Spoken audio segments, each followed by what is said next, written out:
वैसे तो अमूमन आप दुआएं करती हैं, दुआएं पढ़ते हैं, दुआएं मांगते हैं, लेकिन याद रखिए एक है दुआ पढ़ लेना, एक है दुआ मांगना। तो जो भी दुआ मांगती हैं अरबी के अंदर मांगती हैं तो कम से कम उसका तर्जुमा आपको आना चाहिए कि आप अल्लाह से क्या मांग रही हैं, आप अल्लाह से क्या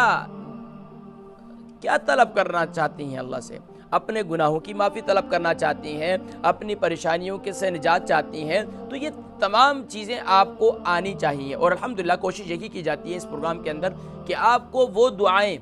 जो अभी माशाअल्लाह ये माह रमज़ान मुबारक में इन दुआओं की कसरत की जाती है, तो कम से कम अगर हम इन दुआओं की कसरत कर रहे हैं तो हमें इन दुआओं के माने और मतालिब और मफाहिम समझने चाहिए, और कम से कम इसकी अदायगी तो दुरुस्त होनी चाहिए। अक्सर लोग यकीन जानिए अदायगी इतनी गलत करते हैं जिससे माने बिल्कुल बदल जाते हैं,